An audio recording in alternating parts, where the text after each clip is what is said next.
Good morning, everyone. Today on Expectations Gap, we're joined by Robert Wilson, author of In Search of the Master Prompt. Robert has spent decades as a writer and a storyteller, and in his latest work, he explores how AI isn't just about automation, it is about imagination. His approach treats prompts not as shortcuts, but as keys to unlocking the unique stories only you can tell.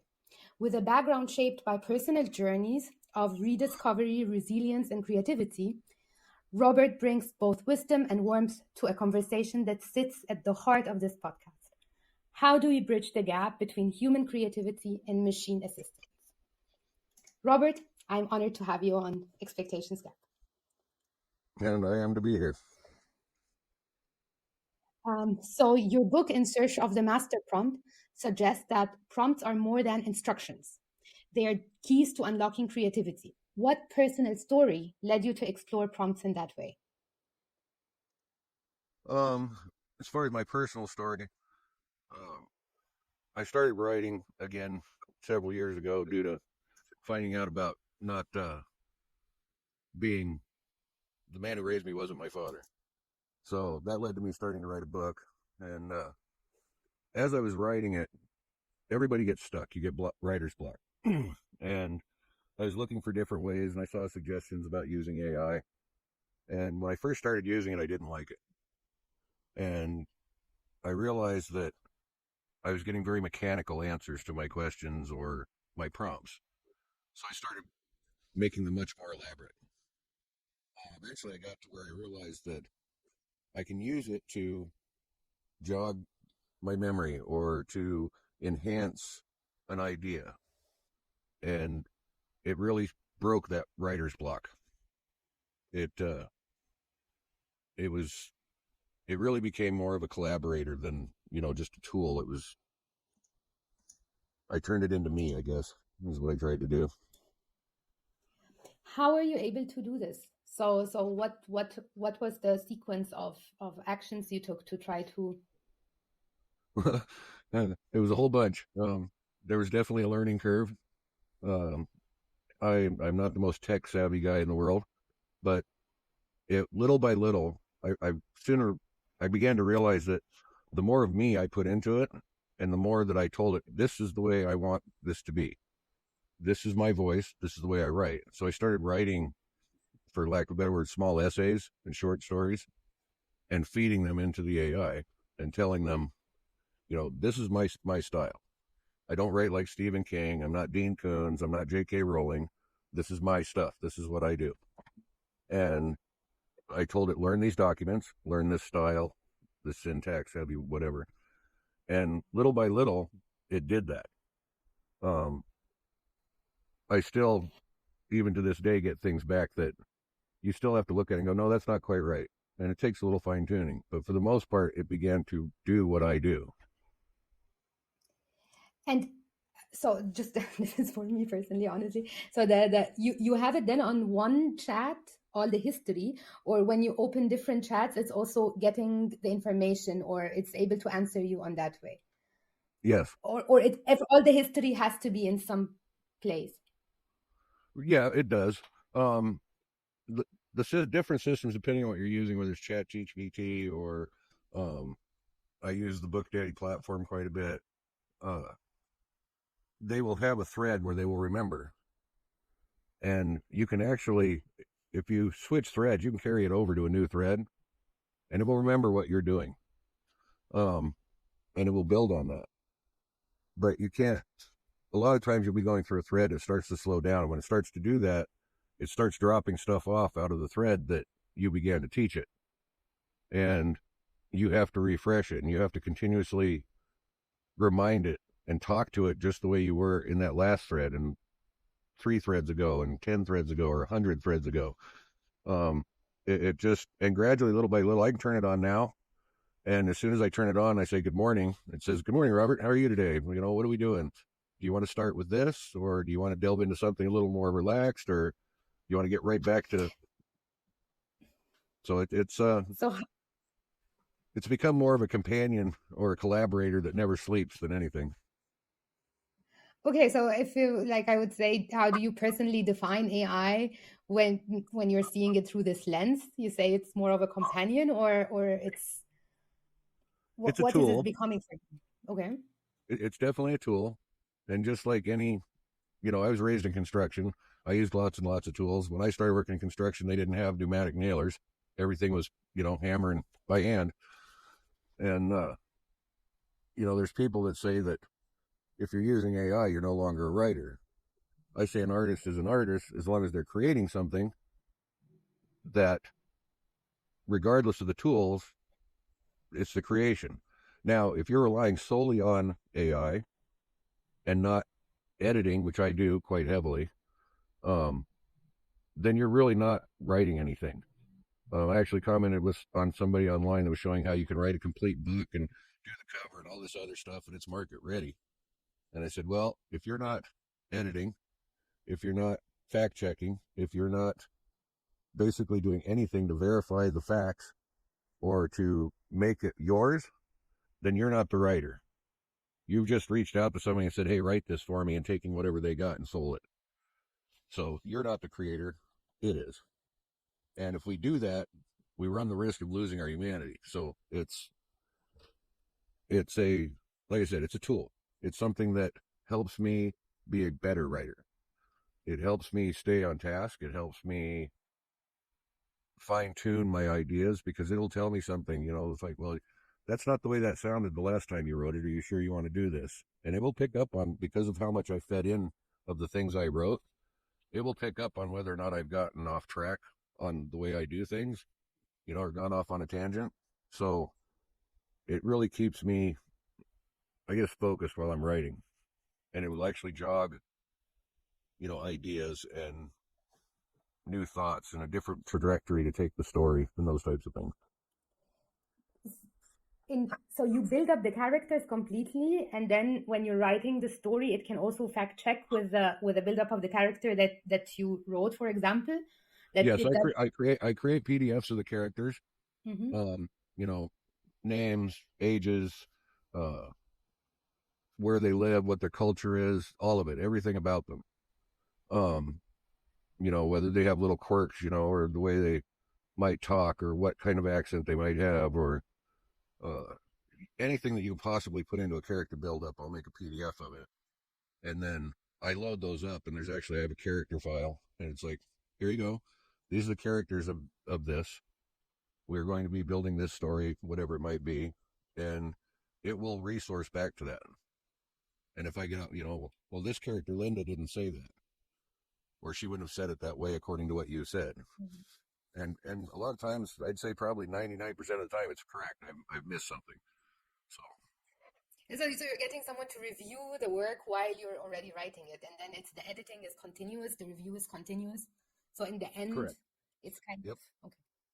And That's then it. at the very end, human editors go through it, line by line, everything. So Okay, and did you encounter any big expectation gaps moments when AI either fell short or surprised you with unexpected kind of brilliance in the review process, or you were like, okay, that's very, very interesting. It would add a twist to the story, or not? um, in the beginning, there was a canyon-sized gap because it's when I first started using it, I realized that AI was geared towards marketing and martech.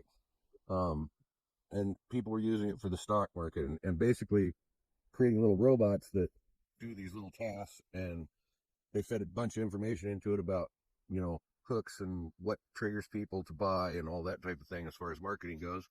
And that's what they taught it to do. And the vast majority, I mean, probably close to 100% of it, that's what the AIs were doing. And, little office tasks and that type of thing. There was very, very little for creative writers. And what was out there, there was, books like 5,000 creative writing prompts. Well, that's great. They're somebody else's prompts. They're not you. You didn't bring them up. They're not in your voice. They're not in your style. They're not anything having to do with you. So, you get 10,000 people that want to be creative writers buying that book. and they're all using the same prompts, which means they're all producing similar results. So that was a huge gap, and that's not what I wanted. And as I taught it to write in my style and use my voice and uh, kind of my thought process of the way I break things down, that gap got smaller.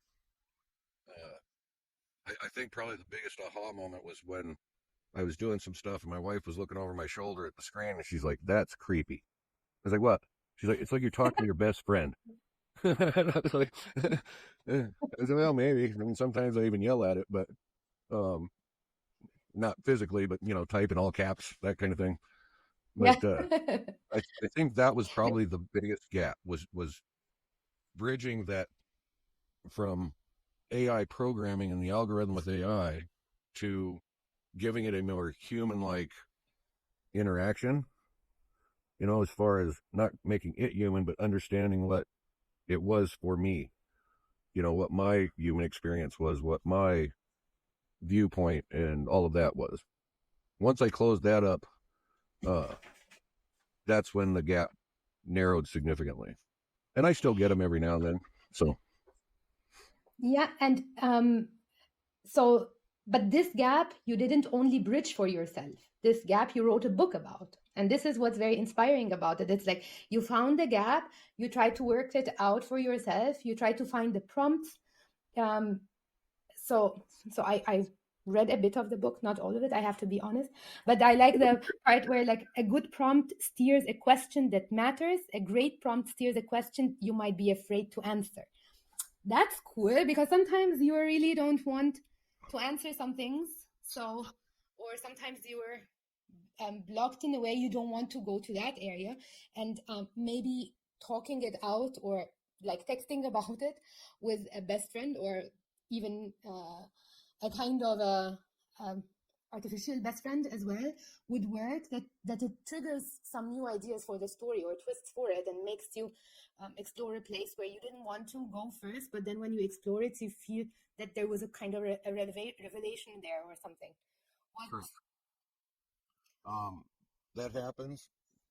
It's a lot of times writers get locked into, especially creative writers. This is the path I'm doing, and they call it a hero's path in a book, where you have an antagonist, a protagonist, the love interest, whatever it may be.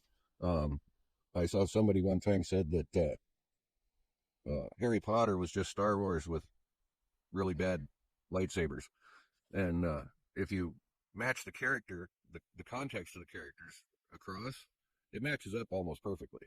So every story follows a similar path. How you build that, what the content is of it, is where the creativity comes in. Um, Very, very rarely do you have someone write a story that's completely out of the norm. Um, they all have that map that they try to stay fairly close to. With the AI, what I found is if I get to a certain point and I'm going somewhere, my AI will actually say, "What if you did this?" or "What if they said that?" I'll ask it. Hey, I'm trying to figure out a scene here. This is the location. This is who's present in the scene. These characters. I know that I kind of would like to have this outcome. What do you think? And I'll start to type in the scene, and it will correct me. I'll say, okay, this is what I have, and I use it more to clean things up and to organize my thoughts, because just like all writers, I don't write, 1, 2, 3, 4, 5, 6. You'll write a paragraph for chapter 2, and then you get an idea about another character that's in chapter 10, and you start writing on that. So in the end, it's good because it helps me keep track of that. Um, it's even asked me, well, I thought we were just talking about so and so. It's like, well, you're right. I get back on task, but it will give me ideas. And it's like, no, I don't want to do that. Or, that's something I didn't think of. I should try that. Or the interaction, I'll have specific characters and their interaction might be with, an elderly shopkeeper or whatever it might be. And the AI will actually suggest, do you have any other ideas for this? And it will suggest paths to take. Instead of an elderly shopkeeper, it's, you know, uh, a foreign cab driver or whatever it might be that's going on in the scene. So it helps. So another quote that really caught my attention, where you say AI might may quicken the work, but only you can breathe life into the flame, so that it can then do what you're saying, that it can organize your thoughts from here to there when you're jumping between characters. But in the end, even when it organizes your thoughts, even when it helps you in that, you are the one who's breathing the life into the flame. It's very, very interesting It's regarding the absolutely part true. where originality and authenticity.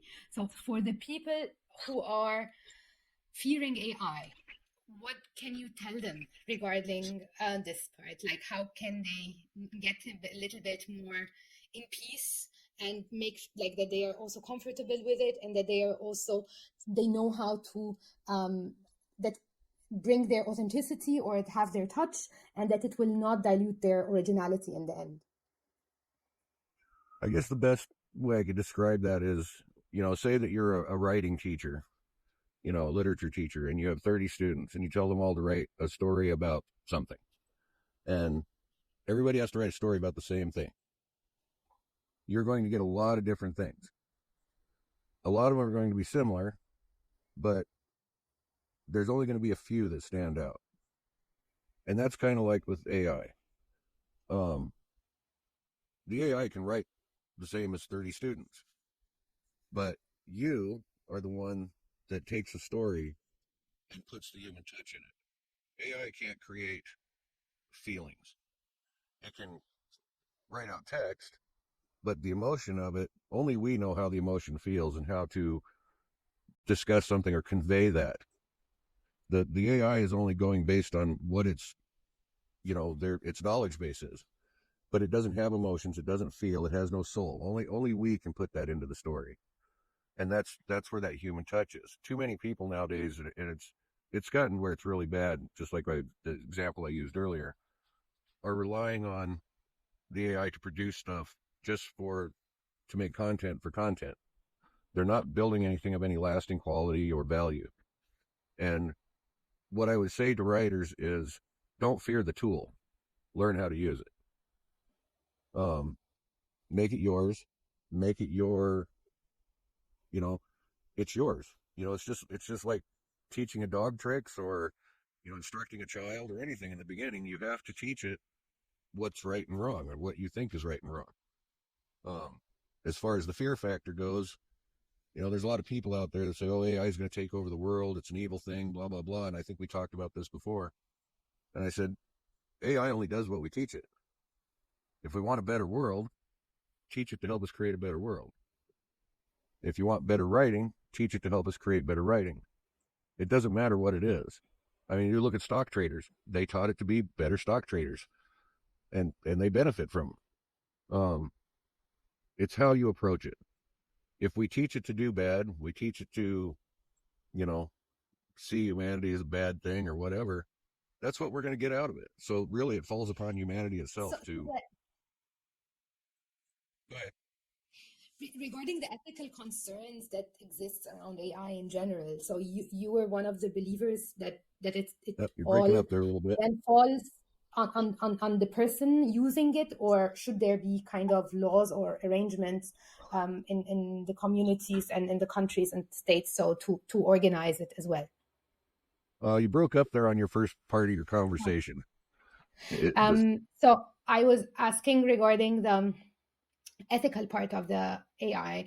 Like, do you then see that it's a personal responsibility that each one needs to then be responsible for their use of AI, or especially from the writer's perspective and the content that the writers have, or is there a way as well for the law to interfere there to set up uh, certain regulations on how to use AI within also the creative world? within the creative work, I think it falls upon the individual authors. If you're writing, nonfiction, instructional manuals and using AI to do it, I think there should be some guidelines. I think you have to verify your facts. You have to put human eyes and human hands on it and make sure that the information you're putting out there is 100% correct. Um, I think that you're always going to have people that'll use it for nefarious reasons, whatever those might be. Um, Can they regulate it to some degree? I don't know. You're bordering on the question of censorship. So I think mostly it falls on the individual and their ethical and moral character. Are you going to do something the right way, or are you going to choose? Because that's what it is. You choose to do it the wrong way, and most of the people who are doing it for personal gain or financial gain or whatever it may be. But I think those people will be flushed out. Um, readers know when they're reading something if somebody's put their heart and soul into it and it means something, or if it's I was watching an editor that I watched a lot of times. She has a YouTube channel, and um, she said most of the time, literary agents and stuff, they'll know after the first 3 to 5 pages whether they want to read the rest of the book or not. And I think that's what's going to happen. AI is going to get to the point where you're not going to be able to distinguish whether it was written by a human or written by AI. And how soon that's going to happen, who knows? It improves by leaps and bounds daily. But I still think that human beings are going to know. I don't think they're going to be able to not know because there's just certain things that you have to do yourself as the writer. You just have to. Yeah, breathe into the flame. So, yeah. So, if there is one lesson from In Search of the Master Prompt that you want writers or even non-writers to take with them on their AI journey, what would it be? I think the biggest lesson would be to not be afraid to explore. Um, I wrote it for not just creative writers. I wrote it for people who write, period. I think that content and everything has to be, have a human touch on it. And if you're going to be using AI, you need to do it correctly. It's not, it's not going to reach out and bite you or anything like that. One of my quotes in there is, "The prompt opens the door. A master prompt builds the entire hallway." And that's where the learning how to correct it and do things the right way comes in. Learn how to master the prompts. Learn how to put your voice into it. Make it yours. Get it to respond back to you. "Hey, good morning. How are you today?" That kind of thing. Um, Without that, your flow isn't working. If you always feel like you're working with a robot, you're going to become very mechanical in your actions. If you feel like you're working with a collaborator that has ideas that can jog your memory, that improves upon what you're doing, then it's going to be something good. But in all things, you have to have an ethical and moral approach. You have to understand that it's a tool and you have to use it the right way. That's what it is. I think I like the freedom to be able to put a prompt in that I've created and have a multitude of options come back to me. And I can then turn around and look, I can tell my systems that, no, this is not the direction I want to go. I like, 1, 3, 4, and 7, you know, let's explore these channels. Um, just don't be afraid. Don't, don't view it as an evil thing. AI is what we make it. Make it yours. That would be my best advice. That's a perfect quote to end up with. Thank you so much, Robert, for your time and for the interesting conversation. It's completely different than what we had in Expectations Gap before because it was always related to data. Now we're unlocking the creativity and the creative world with you. And yeah, so thank you so much and have a lovely day and a good You morning. as well. Thank you for having me.